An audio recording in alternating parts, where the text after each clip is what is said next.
Bismillahirrahmanirrahim. Assalamualaikum warahmatullahi wabarakatuh.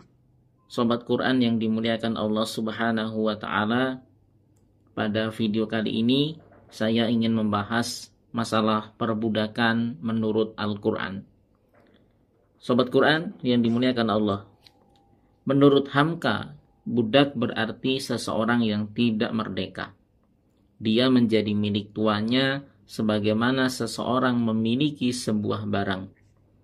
Budak boleh dijual, dihadiahkan, atau dijadikan sebagai istri. Anak hasil hubungan seorang tuan dengan budaknya adalah sah hukumnya. Dengan demikian, budak menjadi milik tuannya semata-mata. Secara hukum, budak merupakan orang yang setengah manusia merdeka.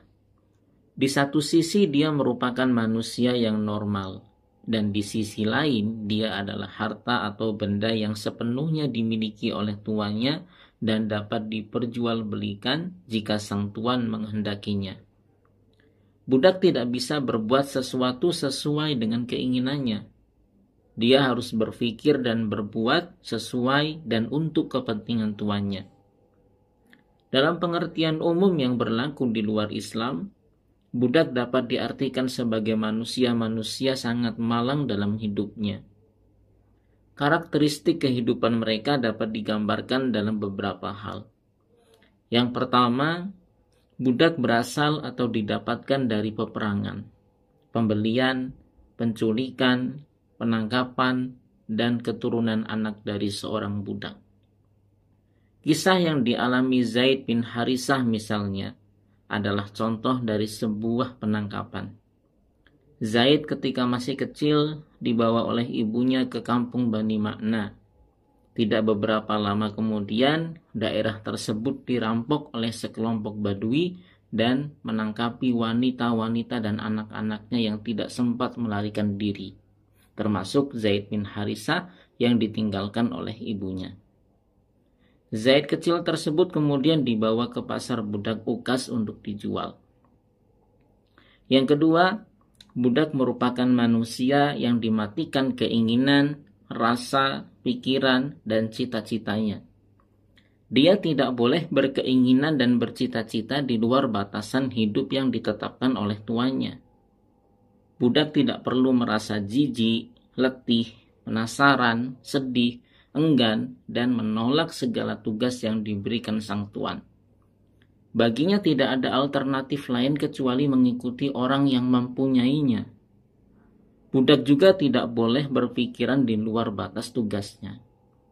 Jika sang tuan menyuruh bekerja di ladang, dia tidak perlu memikirkan tentang hasil kerjanya, bagaimana mengolah, dan kemana dijual.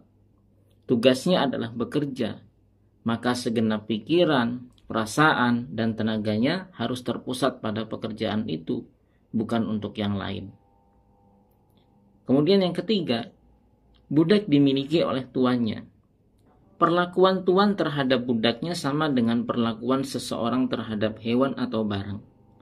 Dia bisa dipekerjakan tanpa gaji, bahkan hanya diberi makan, pakaian, dan tempat tinggal sekedarnya saja.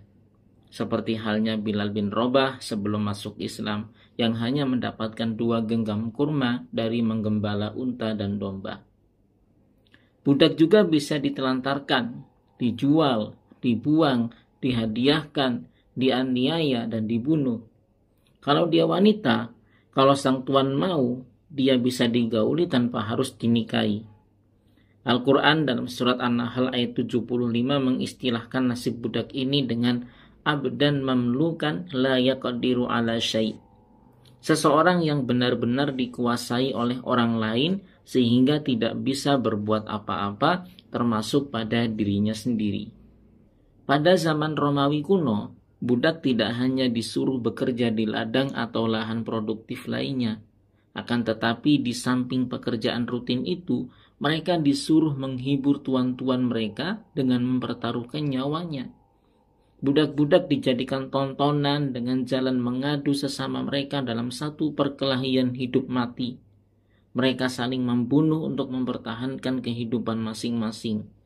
Keringat bercucuran, darah mengalir, dan mereka menggelepar-gelepar seperti ayam yang menyambut kematian, merupakan hiburan yang sangat menyenangkan bagi tuan-tuan mereka. Kemudian yang keempat, budak bisa mendapatkan kemerdekaannya dengan jalan melarikan diri, membayar tebusan kepada tuan dengan harga yang ditentukan, atau dibuang oleh tuannya karena tidak bisa dimanfaatkan lagi. Melarikan diri merupakan jalan termungkin, sekaligus sangat berbahaya bagi budak untuk merdeka. Mereka yang dipekerjakan di ladang misalnya, diawasi secara ketat oleh pengawal-pengawal yang kejam. Hanya budak-budak yang kuat dan nekat saja yang berani menempuh jalan ini. Membayar tebusan merupakan sesuatu yang jauh dari mungkin, jika tidak bisa disebut mustahil bagi para budak. Dia tidak mungkin mendapatkan harta untuk membayar dirinya.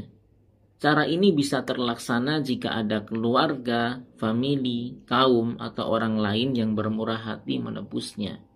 Dalam bahasa yang ringkas dapat dikatakan bahwa seorang budak dalam pengertian umum sebagai sebuah barang atau seekor binatang yang berwujud manusia. Seseorang bisa memiliki dengan jalan menangkap, mencuri, atau membeli.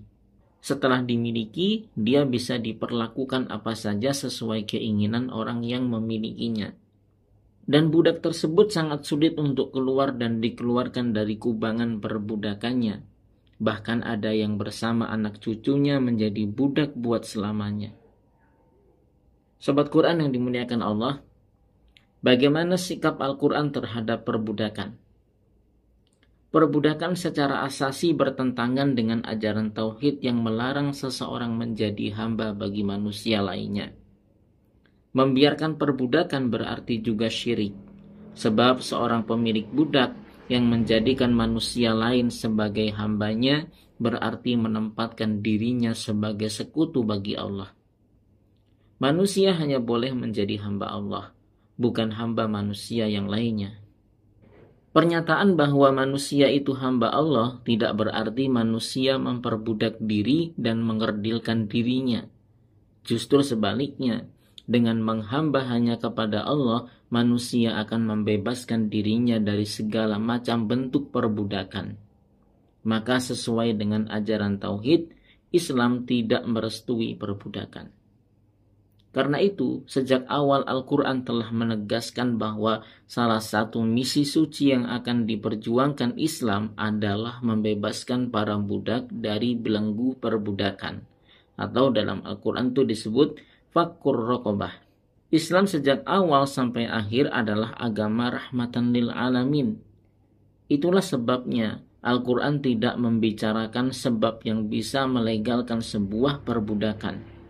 Artinya, tiada syarat atau kriteria tertentu yang dapat menjadikan seseorang sebagai budak. Pembicaraan tentang perbudakan dalam Al-Quran selalu mengarah pada penghapusan perbudakan itu sendiri. Secara kronologi, ayat-ayat yang berbicara tentang perbudakan mengarah kepada sasaran yang jelas, yakni menghapus perbudakan secara gradual. Setelah Islam menyatakan bahwa salah satu misi utamanya adalah mengikis perbudakan, maka Islam mulai bergerak dengan langkah yang paling mendasar. Mulanya masih pada periode Mekah. Al-Quran membolehkan tuan menggauli budaknya, tapi sudah dikaitkan dengan memelihara kehormatan. Ini bisa dilihat di surat Al-Mu'minun ayat 5-7 dan Al-Ma'arij ayat 29-30. Dalam periode Madinah, Al-Quran berbicara lebih menukik dengan mengatakan bahwa memerdekakan budak itu termasuk bir atau kebaikan, sebagaimana tercantum dalam Al-Baqarah ayat 177. Dan setiap pembunuh budak harus ditindak tegas, kalau sesama budak dengan kisos, sebagaimana terdapat dalam surat Al-Baqarah ayat 178. Jika pada periode Mekah budak bisa digauli, maka sekarang dianjurkan untuk menikahinya karena budak mukmin lebih layak dinikahi daripada wanita merdeka yang musyrik, sebagaimana dalam surat Al-Baqarah ayat 221. Dan setelah perang Badar, pintu perbudakan mulai ditutup dengan membebaskan tawanan perang dengan atau tanpa tebusan. Surat Muhammad ayat keempat. Sobat Quran yang dimuliakan Allah, gerakan pemerdekaan budak lebih dipertegas dengan membolehkan budak menuntut mukatabah atau perjanjian merdeka kepada tuannya, sebagaimana dalam surat An-Nur ayat 33 yang dikaitkan dengan Al-Baqarah ayat 177. Tahap selanjutnya, mengawini budak sudah harus melalui izin, dipinang, diberi mahar, dan harus dihukum jika berzina, sebagaimana dalam An-Nisa ayat 25. Berbuat ihsan kepada budak sudah dikaitkan dengan tauhid dan disejajarkan dengan ihsan kepada orang-orang yang dihormati, seperti orang tua, karib, kerabat, dan sebagainya. Ini terdapat dalam surat An-Nisa ayat 36. Selanjutnya, jalur pembebasan dimekarkan dengan cara kafarat terhadap suatu pelanggaran syariat. Jika seseorang membunuh tanpa sengaja, seperti dalam surat An-Nisa ayat 92, menzihar istri dalam surat Al-Mujadilah ayat 4, atau melanggar sumpah dalam surat Al-Maidah ayat 89, maka satu alternatif dendanya adalah memerdekakan budak. Jika sebelumnya memerdekakan budak hanya dianjurkan atau dikaitkan dengan bir atau kebaikan dan ihsan, maka sekarang dikaitkan dengan sedekah atau zakat, sesuatu yang wajib dibayarkan, sebagaimana dalam surat At-Taubah ayat 60.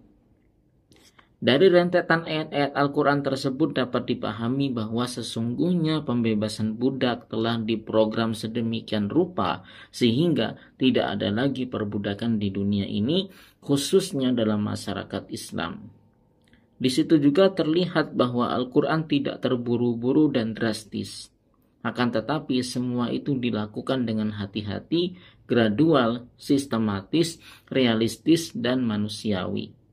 Dengan demikian dapat dikatakan bahwa dalam menghapuskan perbudakan, Islam menempuh cara yang bijaksana dan mempertimbangkan segala sesuatu dengan sebaik-baiknya.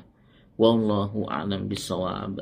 Demikianlah pembahasan kita kali ini. Mudah-mudahan membawa manfaat untuk kita semua, menambah wawasan, dan silakan Anda klik tombol like jika menyukai video ini, subscribe bagi yang belum, dan share video ini seluas-luasnya. Follow juga Instagram @sobatquranid. Billahi taufiq wal hidayah. Assalamualaikum warahmatullahi wabarakatuh.